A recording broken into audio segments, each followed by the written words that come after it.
अस्सलाम वालेकुम नाज़रीन, एमक्यूएम से एक बार फिर नए तनाज़े की खबरें सामने आना शुरू हो गई। तनाज़ा इस बार तंजीम साजी के आगाज के अंदर ही सामने आया, जहां पर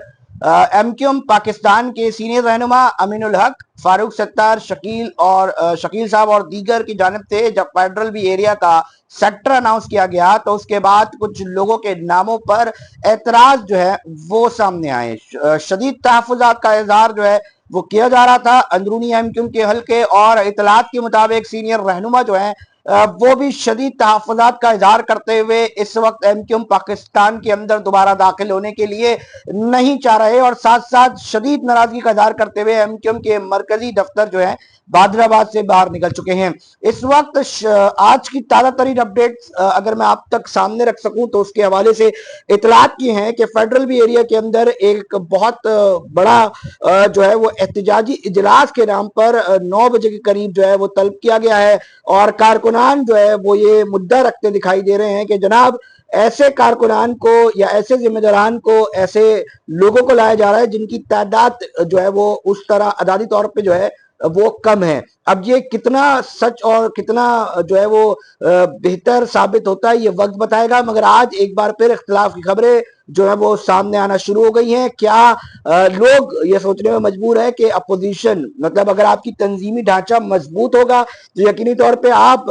जो मुखालिफ सियासी जमातें हैं उनका बेहतर अंदाज में मुकाबला कर सकेंगे, मगर अगर तंजीम का जो ढांचा है वो अगर कमजोर नहीं होता तो उसके नताइज इलेक्शन के अंदर भी सामने आते हैं। अब इसके हवाले से दो चार चीजें जो है वो डिस्कस की जा रही हैं। कुछ का कहना है कि जनाब ऐसा तंजीमी ढांचा अनाउंस किया गया है कि जो अवामी सतह पर उस तरह मकबूल नहीं है। अब इसकी भी तस्दीक आप लोग कमेंट सेक्शन में कर दिएगा कि क्या वाकई ऐसे लोग हैं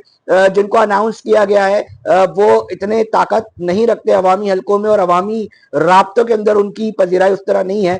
साथ साथ जिस तरह मैंने एक वीलॉग पहले भी बताया था और उसमें मैंने बताने की कोशिश की थी कि तंजीम साजी का सिलसिला जो है वो शुरू होने वाला है। अब मामला यह है कि किस तरह इस चीज को देखा जाएगा। एक खबर और भी है कि तंजीम साजी के अंदर जिन लोगों को और को भी शामिल किया जाना था वो जो है वो नहीं किया गया, जबकि दूसरी जानिब जिन्होंने ये अनाउंस की है तंजीम, उन्होंने कहा है कि हमने बेहतरीन चुनाव जो है वो किया है और हम चाहते हैं कि एमक्यूएम को मजीद मजबूत जो है वो किया जाए, तंजीम को बेहतर बनाया जाए ताकि नताइज जो है वो बेहतर तरीके से आ सकें। कारकुनान में इस वक्त बेचैनी पाई जा रही है। जो ताजा तरीन इतलात है, आपको पता है कि मर्जर के बाद जो है वो एक ढांचा जो है वो सामने आया था, उसके बाद काम शुरू हुआ था। हमने माजी के अंदर भी एहतजाज देखे हैं, कभी हमने भादराबाद पर गो गवर्नर गो के नारे लगते देखे हैं, उसके बाद मुजाहिरीन ने जो है वो गवर्नर भादराबाद के अंदर आकर जो है वो एहतजाज किया है। मगर सवाल यह है कि आज जो फेडरल बी एरिया में इजलास होने जा रहा है उसको एमक्यूएम की जो लीडरशिप है वो किस तरह देखेगी, और क्या ये तनाजा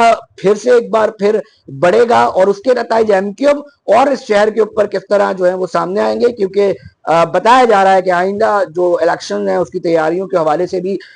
मजबूत एमक्यूएम बनानी है, मगर अगर मजबूत एमक्यूएम नहीं होगी और इस तरह के इख्तलाफात होंगे तो फिर क्या कोई और सियासी जमात जो है उसको ऑप्शन के तौर पर सामने रखा जाएगा, और सिंध के अंदर सियासी सूरत हाल मुस्तकबिल करीब में क्या बनेगी, इसके ऊपर मैं कोशिश करूंगा कि आपसे जो अपडेट्स हैं वो आप तक पहुंचाऊं। मेरा मकसद सिर्फ जो गैर मामूली वाकयात सियासी तौर पे समाजी तौर पे हो रहे होते हैं सिर्फ उनको आप तक पहुंचाना होता है, मगर पता नहीं क्या होता है ऐसा कि मैं सबके लिए बात करता हूं मगर उसका जो